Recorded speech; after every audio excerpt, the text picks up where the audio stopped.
Ito trending ngayon 'to at pinag-uusapan ngayon sa mundo ng social media mga kapatid, yung, nalalapit daw na pagwawakas o pagkawala ng internet mga kapatid sa buong mundo 'no. Ayan nakalagay rito sa title, mula kay sa iyong araw 'to, Pilipinas humanda sa solar superstorm, 3 buwan mawawalan ng internet sabi ng mga scientist 'no. So 3 buwan mga tol, mawawalan ng internet, napakalaking, epekto nun sa ekonomiya. Imagine nyo ang ating mundo ngayon ay gumagalaw dahil sa World Wide Web, 'di ba?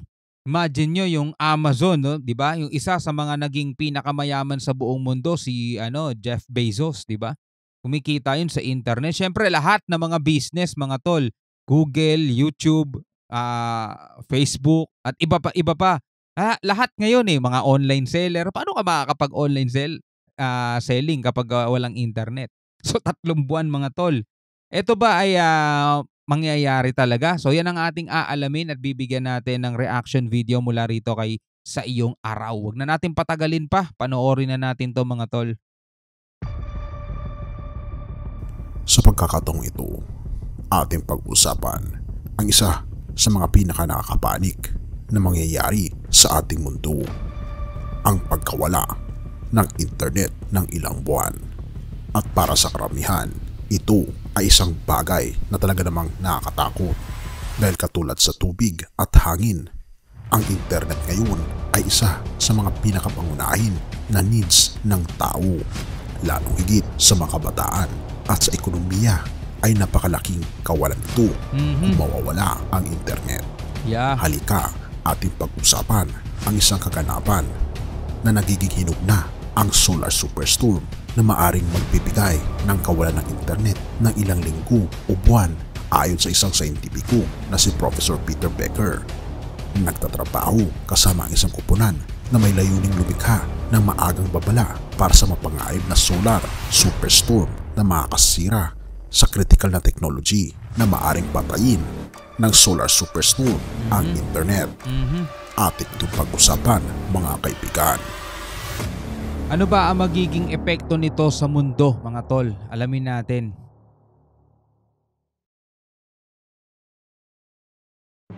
Sa kasalukuyang yugto ng teknolohiya, kung saan ang internet ay naging pangunahing bahagi ng pang-araw-araw na buhay ng tao. Yes. Isang pangyayari ang maaring magdulot ng malupit at malawakang epekto sa ating koneksyon sa online world, ang tinatawag na solar superstorm. Ang solar superstorm ay isang likas na pangyayari kung saan ang araw sa kabila ng kanyang masiglang pisikal na anyo ay naglalabas ng matinding lakas ng geomagnetic na radiation. Sa mga panahong ito, maaring magkaroon ng malawakang epekto sa mga teknolohiyang nasa kalapitang kalawakan, kabilang na ang mga satellite na nagbibigay ng koneksyon sa internet.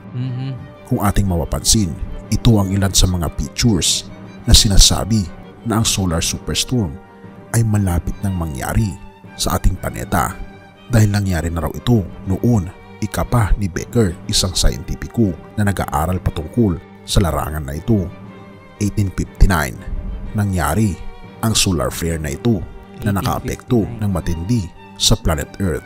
Bagaman wala pa naman noong mga satellites, ay pinangangambahan ng mga scientifico na ito'y mangyayari. At ang tinitingnan nila na panahon ay ang taong 2024. Oo mga kaibigan, nakikita nila na ang 2024 ay isa sa mga pinaka-crucial na pangyayari sa araw sapagkat mas magiging matindi ang kanyang pagkakaroon ng solar flare na pwedeng umabot sa mga satellite sa mundo. Ayon sa mga scientifico, maaaring magdudulot ang solar superstorm ng malalang pinsala sa mga satellite na nagtataglay ng mahalagang papel sa paghatid ng internet connectivity.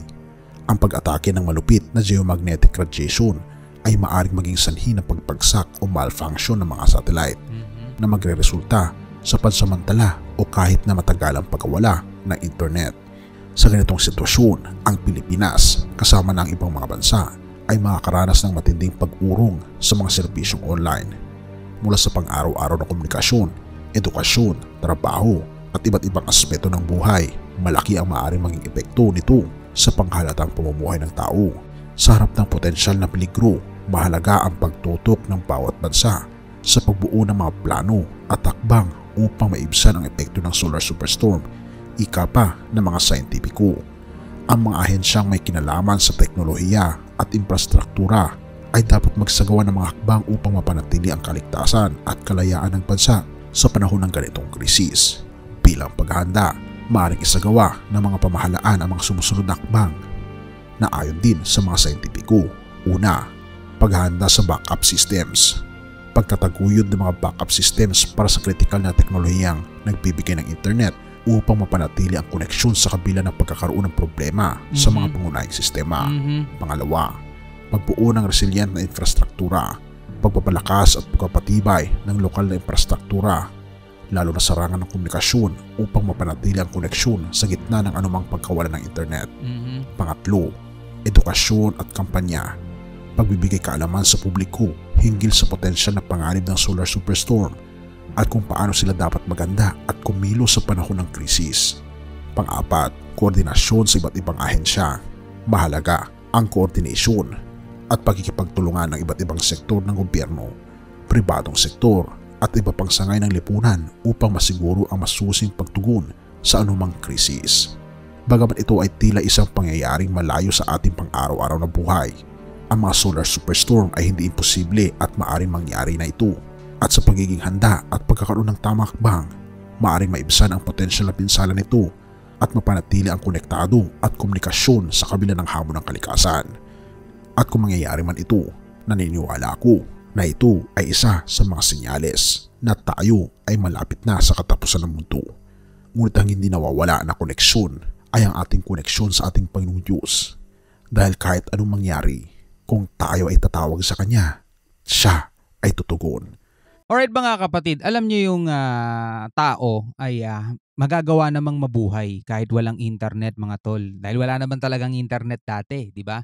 Lalo-lalo na sa mga batang 90s. Do may internet na noong mga panahon na yon, pero di ba nabubuhay tayo dati na ang tanging komunikasyon lang natin is pagsulat-sulat pa, di ba? Ang tanging komunikasyon lang natin mga kapatid talagang pupuntahan mo yung gusto mong makausap, di ba? Sa kanilang bahay. Kapag meron kang hinahanap, talagang lahat ng pwede niyang puntahan, pupuntahan mo. Hindi katulad ngayon kasi isang chat lang, isang text lang. Alam mo na kung nasan siya eh. Rekta ka na doon, di ba? Pero tayo kasi, nabuhay naman tayo dati na walang internet, no? Hindi naman din internet ang dapat nating ikabahala, mga tol, kundi yung magiging epekto nung solar storm na yon sa kalusugan nating mga tao. Kasi unang-una mga tol, no, ikaw bilang isang mamamayang Pilipino, wala kang magagawa dyan kung magkakaroon ng solar storm at kung masisira yung mga internet. Ang may pananagutan dyan is yung mga malalaking negosyo, mga bilyonaryong tao na maaapektuhan yung negosyo nila. Ngayon pa lang, alam na nila na posibleng mangyari yan. Ngayon pa lang, pinaghahandaan na nila yan para hindi masyadong makaapekto sa ating ekonomiya. Kasi talagang sobrang maaapektuhan ng ekonomiya natin kung magpapawalang bahala lang sila, di ba? Imagine yung mga tol, bilyon-bilyon na mga pera ng mga yan. Pwede silang gumawa ng mas backup na satellite na mas matibay, na hindi masyadong tinatablan. Kasi nakagawa nga sila dati ng isang bagay na pinapalipad nila na kayang lumapit sa araw di ba?